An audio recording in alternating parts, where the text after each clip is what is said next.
Nous n'avons pas besoin de savoir le temps ou le moment où ces choses doivent arriver. Quand ça sera le moment voulu, Dieu fera de sorte à ce que cela se réalise. Alors, n'haïs pas les gens à cause des événements malheureux que tu as vécus et ne force pas les choses de peur que tu sois écarté du plan ou décret divin. Car celui qui n'a pas peur du regard des autres a déjà exercé une grande foi. Alors, n'aie pas peur de ce que tu ne peux pas changer, car les bénédictions futures attirent toujours les batailles et des combats dans le présent. Donc la grandeur ne surprend pas les grands, à ceux à qui la notion de foi a baissé, à ceux qui ne prennent plus goût à la vie chrétienne et à ceux qui sont destinés à la vie éternelle, de comprendre la portée de ce message. Tes combats sont liés à la promesse de Dieu et dépendent de la valeur de ton étoile. Alors j'aimerais dire à quelqu'un qui traverse des épreuves très difficiles depuis longtemps, c'est parce que ton exaucement a de la valeur. Alors laisse-moi te choquer que la promesse de Dieu ne viendra pas.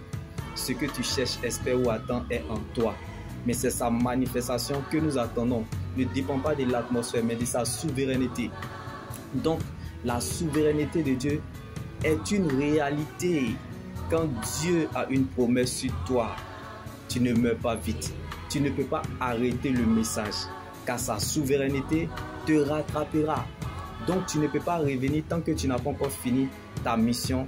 Tu ne peux pas quitter la scène tant que tu n'as pas encore réalisé le plan de Dieu.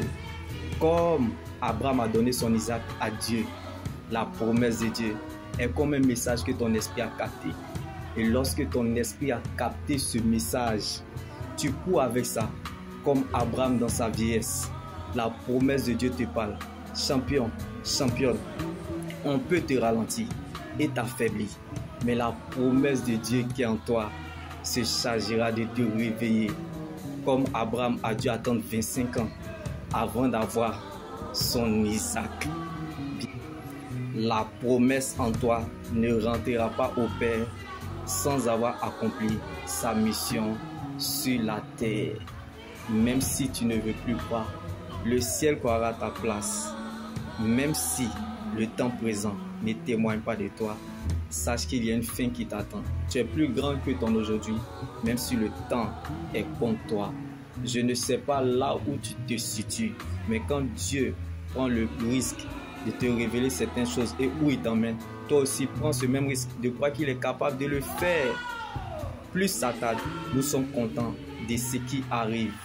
Jésus, sa présence dans notre vie est la chose la plus importante que Dieu donne à une personne. Donc tu peux gémir, tu peux te fatiguer, tu peux pleurer, tu peux même souffrir, si tu veux même appeler la mort. Mais la mort va venir et la mort va dire pas toi. Parce que ta vie est liée à des destinées. Tu ne peux pas mourir avant ton temps. Tu es né pour accomplir un mandat divin. On ne meurt pas sans ça. Alors, si ton rêve, bien-aimé, ne fait pas peur ou tes espoirs ne dérangent personne, au point de susciter des réunions secrètes à ton sujet, c'est que tu n'es pas né pour être assis sur des trônes. Ne pleure pas le jour que tu apprendras ces complots contre toi. C'est le signe que tu es le futur roi, comme David, ou le futur reine, comme Esther. Car ce qui t'est destiné ne t'échappera jamais. Mais ce qui t'échappe aujourd'hui n'était pas destiné. Ce n'est pas de pleurer sur son sort, mais d'aller chercher ce qui t'appartient. Jésus, sa présence dans notre vie est la chose la plus importante que Dieu donne à une personne. La puissance d'une vie impérissable. Il est le garant d'une bien meilleure alliance. Donc quelque chose qui devrait te tuer peut parler en ta faveur. À cause de l'atmosphère de l'alliance, tu sortiras vainqueur. Là où personne a survécu.